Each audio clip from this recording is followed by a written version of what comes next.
तो दोस्तों अब हम लोग सॉल्यूशन नंबर 1.5 देखने वाले हैं इरिडोप की प्रॉब्लम का। तो काफी इंटरेस्टिंग प्रॉब्लम है। सबसे पहले मैं प्रॉब्लम को आपको पढ़ के समझा देता हूं कि two particle 1 and 2 move with constant velocity v1 and v2 at the initial moment their radius vector are equal to r1 and r2.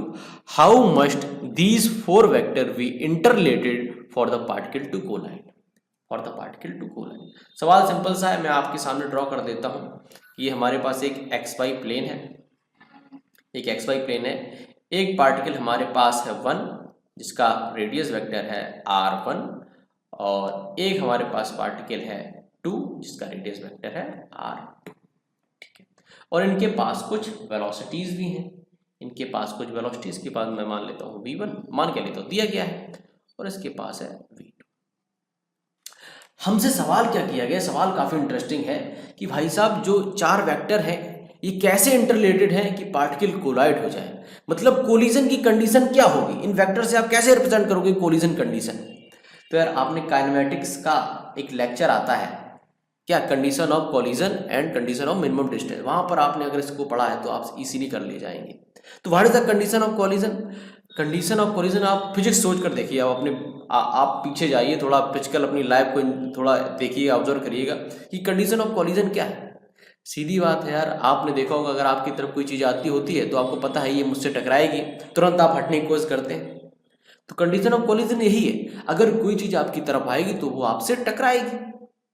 अगर मेरे रिस्पेक्ट में कोई चीज मेरी तरफ आ रही है, रिस्पेक्ट बोला ना मैंने, अगर मैं कार पर बैठा हूँ, वो कार पर मुझे लगा है कि मेरी तरफ कोई पत्थर आता हुआ दिख रहा है तो मैं थोड़ा हटने की कोशिश करूंगा, क्योंकि मेरी तरफ आ रहा है यानी मुझसे कोलाइड करेगा। बेशक मैं कार पर बैठा हूँ, बेशक मैं मूविंग फ्रेम में बैठा हूँ। तो कंडीशन ऑफ कोलिजन क्या है, अगर कोई चीज मेरी तरफ आएगी तभी तो मुझसे टकराएगी। सिंपल सा, ये लिख लो लाइन कहीं पर, कंडीशन ऑफ कोलिजन कि अगर कोई चीज मेरी तरफ आएगी तभी तो मुझसे टकराएगी।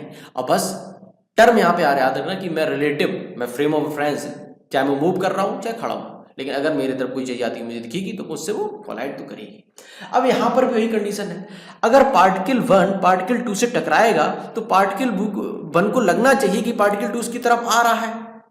सिंपल सी बात है, अगर पार्टिकल 1 से पार्टिकल 2 टकराएगा तो पार्टिकल 1 को दिखना चाहिए कि ये जो है पार्टिकल 2 उसकी तरफ आ रहा है, तो कोलिजन होगा।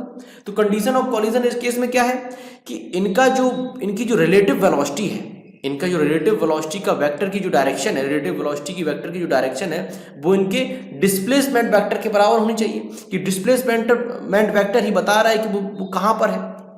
ये जो वेक्टर है, ये अगर मैं यहाँ पर रेड से बना दूं, ये जो वेक्टर है यही तो बता रहा है कि पार्टिकल 2 कहां पर है। अगर इसी डायरेक्शन अलोंग दोनों पार्टिकल की रिलेटिव वेलोसिटी हुई यानी कि कोलिजन होगा। तो कंडीशन ऑफ कोलिजन क्लियर है। तो इनका वेक्टर क्या होगा, इनका डिस्प्लेसमेंट वेक्टर क्या होगा, डिस्प्लेसमेंट वेक्टर इनका होगा, अगर मैं ds की बात करूं वो होगा r2 माइनस r1। अब इसकी डायरेक्शन चाहिए, हमें यूनिट वेक्टर चाहिए, तो यूनिट वेक्टर क्या होगा, unit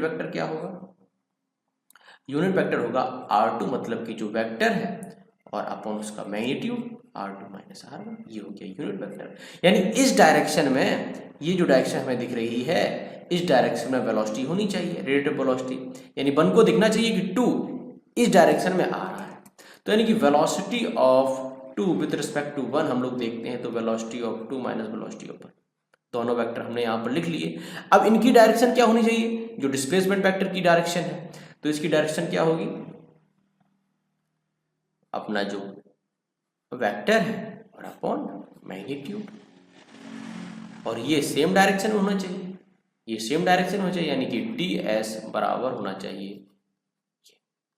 this is condition of collision, और ये आप बराबर कर देंगे आपका आंसर आ जाएगा, और बराबर हम करेंगे तो r2 minus r1 upon modulus of r2 minus r1 is equal to v2 minus v1 upon modulus of v2 minus v1। एक बात लिखिए, फिर से मैं बोलता हूं, अगर मेरी तरफ कोई चीज आएगी तो मुझसे टकराएगी, लेकिन वो रिलेटिव होना चाहिए। इसके रिलेटिव में लिखा है कि 1 के रिस्पेक्ट में 2 उसकी तरफ आ रहा था, यानी उसके डिस्प्लेसमेंट वेक्टर के अलोंग आ रहा था, तो उससे कोलाइड करा। गॉट इट, चलिए।